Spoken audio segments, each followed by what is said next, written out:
వెళ్ళి ఎక్కడో ఈసీఎల్ దగ్గర పూజలు చేపించా పచ్చి వర్షంలో. భక్తులు మేము ఆర్మీ కాదు, మీ ఆర్మీ మొత్తం మా భక్తుల ముందు తుడిచిపెట్టుకుపోద్ది, దేవుడు ముందు ఎవ్వరూ పనికి రారు. దానికి ఎగ్జాంపుల్ మన జగన్మోహన్ రెడ్డి గారు 11 సీట్లకి పరిమితం చేశారు. మా దేవుడు ఆ రోజున చెప్పాడు మీ తాట తీస్తానని, అన్నట్టే తీశాడు. ఎక్కడైనా చరిత్రలో ఇలాంటి పొలిటీషియన్ చూసారా? ఆయన సొంతంగా 10 సంవత్సరాలు కష్టపడి పోరాడి వచ్చిన వ్యక్తిని, ఇంట్లో అంత గొప్ప వ్యక్తిని వదిలేసి నువ్వు ఎక్కడో ఉన్న కర్నూలు వెళ్ళి, నువ్వు కర్నూలుకి వెళ్ళి, కర్నూలు కాదు నంద్యాలకు వెళ్ళి సపోర్ట్ చేస్తావా? చేసుకో బాబు. నువ్వు చేయకపోతే ఏముంది, మాలాంటి వాళ్ళం పిచ్చోళ్ళం బోల్డ్ అంతమంది. పిచ్చోళ్ళం అంటే మళ్ళీ దీనికి పెద్ద పెద్ద ఓవర్ యాక్షన్ చేస్తారు. పిచ్చి అంటే ఎప్పుడు వస్తుందంటే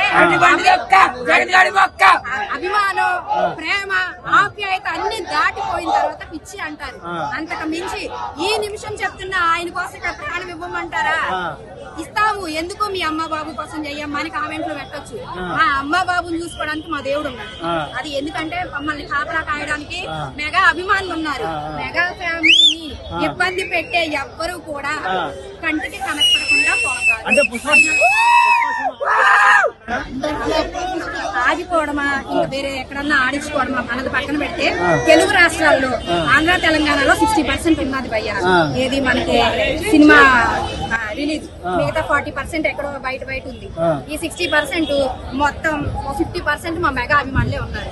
ఇంకా ఆ సినిమా హిట్ ఫ్లాపా మీరే ఆలోచించుకోండి. ఇప్పుడు డిసెంబర్, మళ్ళీ మార్చి, మళ్ళీ డిసెంబర్ పోస్ట్ పోన్లు చేసుకుంటూ ఆ సినిమా అంతే పోవాలని కోరుకుంటున్నా. కర్మ వెరీ పవర్ఫుల్.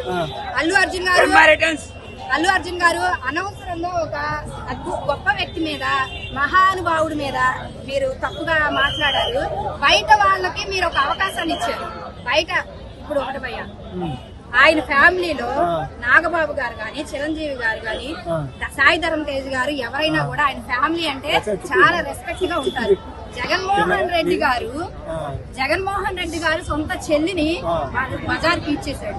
నీకు ఆస్తులు కావాలా, బంధం కావాలా? తండ్రి లేని చెల్లిని అన్న అంటే తండ్రిలా చూసుకోవాలి.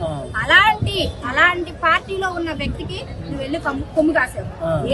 అంటే ఏం చెప్పాలనుకుంటున్నావు? నీ ఆర్మీకి, సన్నాసులకి నువ్వు సపోర్ట్ చేయండి, నేను ఒక సన్నాసిని, నా సన్నాసుల ఆర్మీ మీరు అని చెప్పడానికి మీరు అక్కడికి వెళ్ళారా? అల్లు అర్జున్, నీ మొహం ఎలా ఉండేది?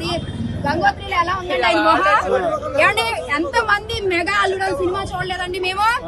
మా ఫాదర్ కూడా అయ్యి బాబాయ్ చిరంజీవి గారు ఏంటి ఇలాంటి ఆడింగోడింగ్ సినిమా హీరోయిన్ చేశాడు, ఇలాంటి ఈ మెగాస్టార్ గారికి బుద్ధి లేదా?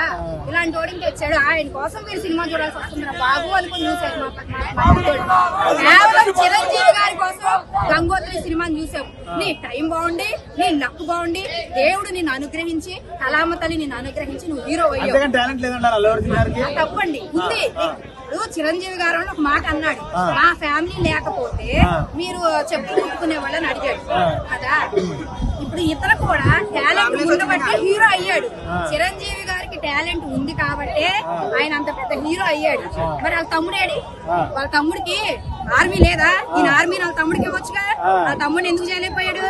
నీ దగ్గర టాలెంట్ ఉంది, నువ్వు మంచి నటుడు, మేము ఒప్పుకుంటాం. కానీ ఒళ్ళు దగ్గర పెట్టుకో. ఈ సినిమా ఆడాలంటే నీకు మెగా ఫ్యామిలీ, మెగా ఫ్యాన్స్ అండదండలు ఉండాల్సిందే. పవన్ కళ్యాణ్ గారు, మీరు ఇలాంటి పుట్టినరోజులు ఎన్నో జరుపుకోవాలని మనస్ఫూర్తిగా కోరుకుంటూ మన ఆంధ్ర రాష్ట్రాన్ని ఇంకా ముందుకి తీసుకెళ్లాలని కోరుకుంటున్నాను. థ్యాంక్ యూ అండి. Thank you.